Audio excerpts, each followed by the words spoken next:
Imagine for a moment that the story you know isn't the whole truth. There are hidden truths, coded messages in Jesus' words that have been ignored, misinterpreted, or even deliberately concealed for centuries. What if I told you that Jesus' true message isn't just about faith, but about deeper knowledge, a wisdom that reveals the secrets of the universe and humanity itself? Today we'll explore the secret spells of Jesus, mentioned in the apocryphal Gospels, Gnostic texts, and ancient mystical traditions. And the most surprising thing is, when we understand these messages, our perception of reality changes completely. At the end of this journey, we will discover the deepest enchantment of all, a truth that can change your life in ways you never imagined. Since time immemorial, the figure of Jesus has been associated with love, compassion, and sacrifice. But behind his words lies a much more comprehensive knowledge, a message that transcends conventional teachings. In various spiritual traditions, Jesus is described not only as a moral teacher, but also as an enlightened one, a knower of the great mysteries of being and the cosmos. His spells contain keys that have been explored for centuries by philosophers, mystics, and truth seekers. To understand these hidden enchantments, we must first ask, why were some of the texts that spoke of Jesus excluded from the canonical Gospels? In the first centuries of Christianity, numerous writings circulated among the early followers of Jesus. Many of them contained ideas that challenged power structures and presented a worldview more focused on self-knowledge and inner liberation. Over time, however, certain powerful groups determined what should be accepted and what should be forgotten. One of the most influential documents in this regard is the Gospel of Thomas. While it contains statements attributed to Jesus, it exhibits a philosophical and spiritual depth that differs from the traditional Gospels. In this Gospel, Jesus speaks not only of faith but also of self-knowledge. One of his most insightful lines is, "If you draw from within, what is within will save you. If you do not draw from within, what is within will destroy you." What does this saying really mean? Jesus tells us that there lies within us a sacred knowing, a divine spark that, if we find and nurture it, will lead us to true freedom. But if we ignore this inner potential and allow our lives to be determined solely by external factors, imposed beliefs, or fear, we condemn ourselves to a life of suffering and ignorance. This message is consistent with the teachings of other esoteric traditions. Hermetic philosophy states, "As above, so below. As it is within, so it is without." This reminds us that the path to truth lies not outside of us, but within us. Jesus taught his disciples that the kingdom of God is not a distant place in heaven, but a reality attainable here and now for those who seek it with a sincere heart. Another fundamental aspect of Jesus' hidden words is his insistence on overcoming the ego.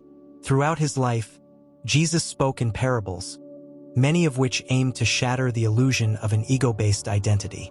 In the Gospel of Luke, we find this powerful statement, "Whoever wants to save his life will lose it, but whoever loses his life for my sake will find it." This is not simply a call for physical sacrifice, as some have interpreted it. It is a profound message about the need to overcome identification with the superficial self, with the labels, positions, and illusions of this material world. Jesus tells us that only when we leave this false identity behind can we access our true being, the Christ consciousness that dwells within each of us.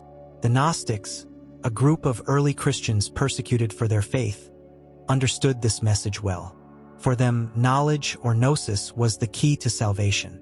They believed that Jesus had come not only to redeem humanity, but also to awaken in every person the divine spark that connects them to the highest source. According to Gnostic texts, Jesus privately taught his closest disciples knowledge that was not available to the public, as only the spiritually prepared could understand it. But if this knowledge was so powerful, why was it suppressed? The answer is simple. A person who recognizes their true nature and has access to inner knowledge cannot be controlled. Power structures, both religious and political, have always had an interest in keeping humanity within certain limits of thought. Jesus, with his message of spiritual freedom, posed a threat to these systems. Now I ask you, do you truly believe that Jesus' message is limited to what we have been traditionally taught? Or is there something deeper, something hidden, waiting to be discovered by those willing to seek the truth? In the next section of this journey, we will explore an even more haunting mystery: the relationship between Jesus' teachings and the ancient wisdom schools, from the Essenes to the Eastern masters. For the truth he taught was not reserved for a single people, but universal knowledge, accessible to all who wish to understand the true meaning of his message. Share your thoughts in the comments and prepare yourself, because what's coming could change your perspective on Jesus and his mission on earth forever. To truly understand Jesus' hidden teachings, we must explore their connection to ancient wisdom traditions. Most people know him through the conventional biblical accounts, but it's rarely mentioned that Jesus did not come from a spiritual void. His message had deep roots in ancient mystical currents, such as the teachings of the Essenes, Egyptian traditions, and Eastern wisdom. The Essenes, a community of mystics living near the Dead Sea, maintained a lifestyle based on purity, meditation, and self-knowledge. John the Baptist, who paved the way for Jesus, is known to have been closely associated with this group. The Essenes believed in the enlightenment of the mind through discipline and connection with the inner divinity, an idea that resonates deeply with Jesus' words when he said, "The kingdom of God is within you." But Jesus' influence doesn't end there. Some scholars believe that Jesus traveled to distant lands in his youth and learned from other spiritual traditions. Ancient manuscripts in India speak of a teacher named Isa, whom many believe to be Jesus. According to these texts, Isa spent years among Buddhist monks, internalizing their teachings on compassion, meditation, and the illusion of the material world. And this is where it all comes together. Jesus not only taught love and faith, but also spoke about detachment from the material world and the importance of inner mindfulness. This idea is strikingly similar to the teachings of Buddha, who centuries earlier spoke of the illusion of the ego and the need to overcome suffering through enlightenment. But that's not all. In ancient Egypt, Hermetic wisdom taught that everything in the universe is spirit, and that external reality is merely a reflection of our inner consciousness. Jesus expressed this idea differently when he said, "Whatever you ask for in prayer with faith, you will receive." This is not just blind faith, but a deep understanding that our mind and soul have the power to manifest reality. Here we come to a crucial teaching that has been interpreted in many ways, but can only be understood by those who see beyond the words.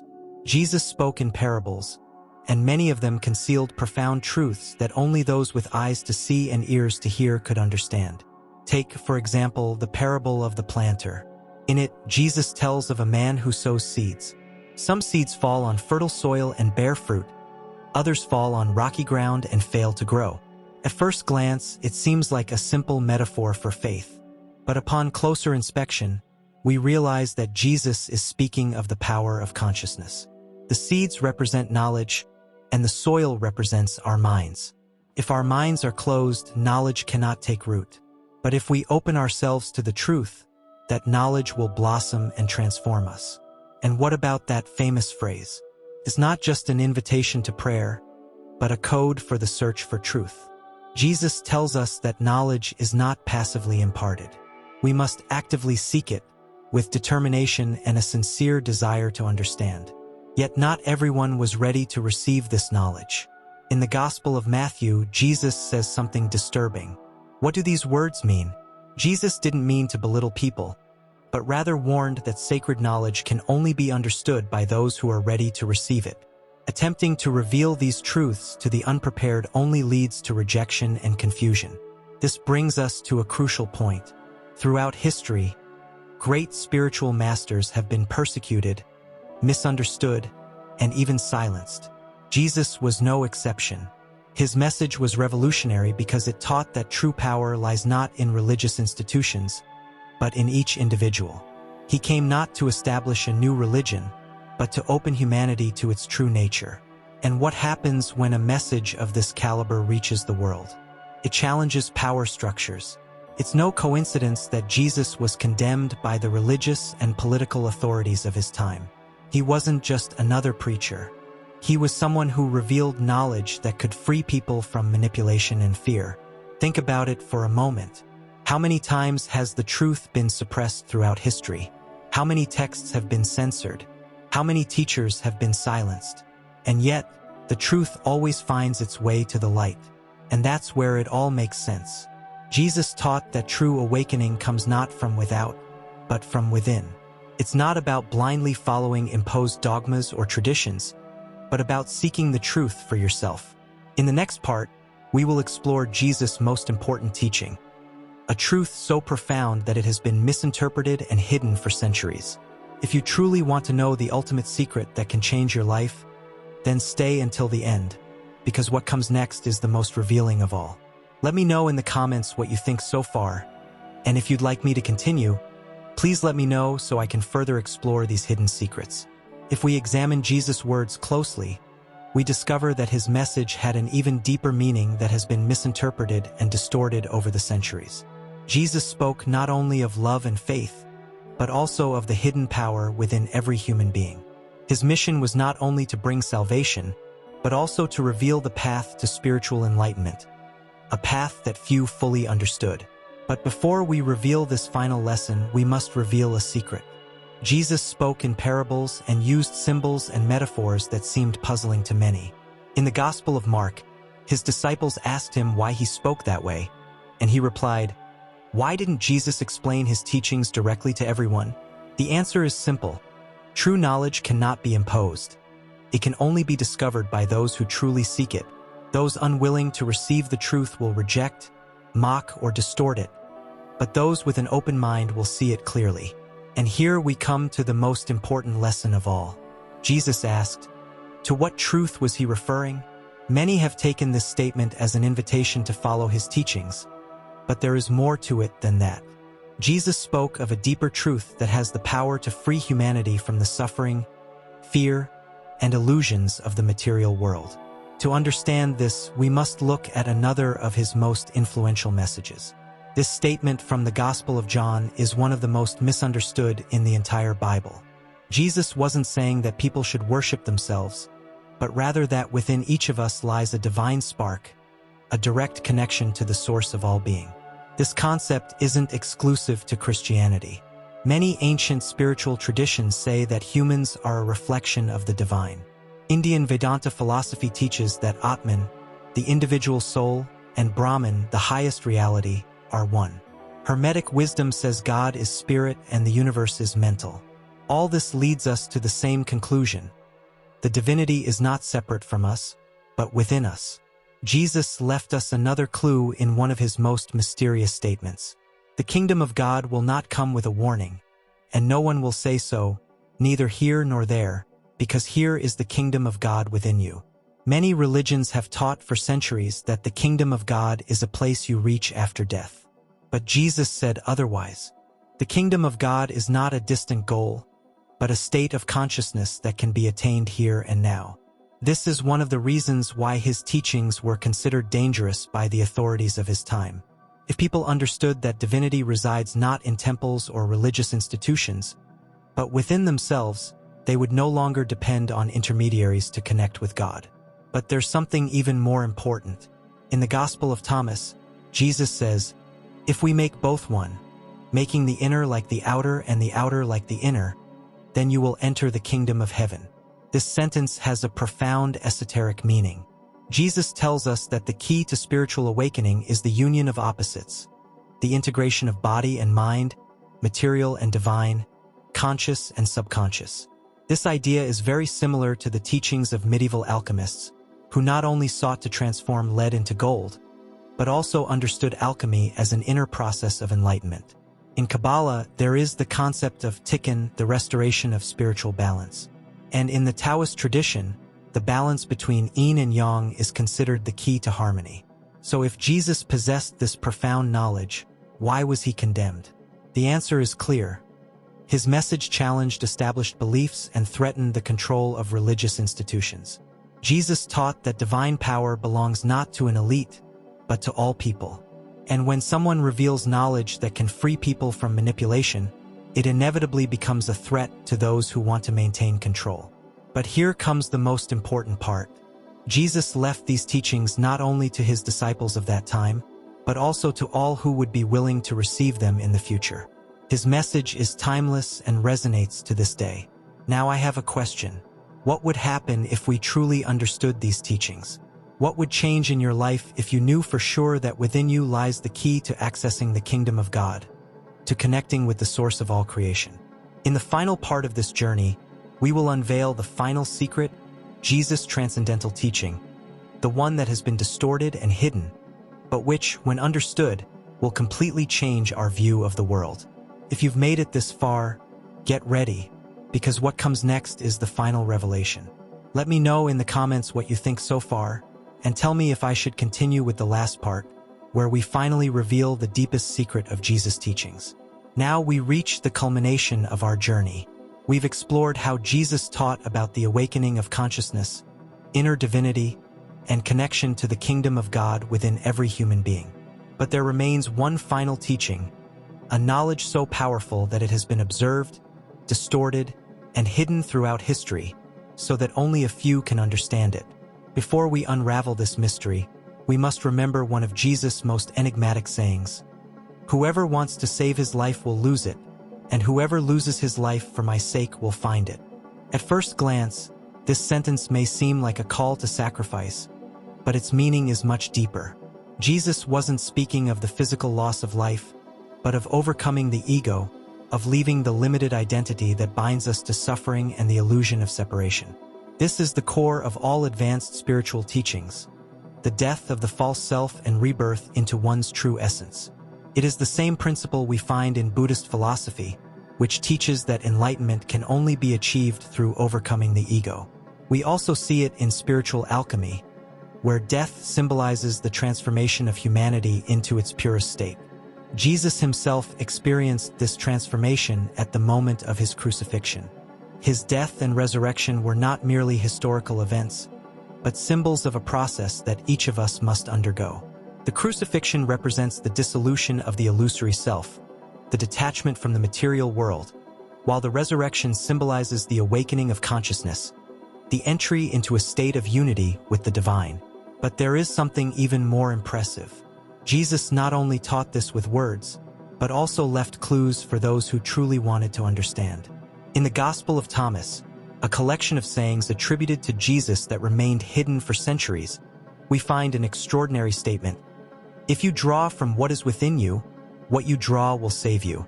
If you do not draw from what is within you, what you do not draw will destroy you." Herein lies the ultimate secret. The key to awakening lies not outside, but within each of us. It's not about following dogmas, searching for external saviors, or hoping for a distant paradise. It's about discovering the hidden treasure within us and awakening the divine spark that has slumbered for so long. But why was this teaching hidden? Because it implies a truth that is dangerous for control systems. Every human being has the power to connect with the divine without an intermediary. Jesus didn't come to found a religion. He came to show a path to liberation. And now I ask you a direct question. Are you ready for this awakening? Because understanding this teaching is not enough. Knowing that the kingdom of God is within you changes nothing unless you take the next step. True knowledge is not information, but transformation. Jesus not only spoke the truth, but lived it and embodied it in every one of his actions. And this invitation allows us not only to hear the truth, but to experience it, not only to believe it, but to live it. If you truly want to awaken this reality, start by looking within. Ask yourself, what part of my life is based more on fear than love?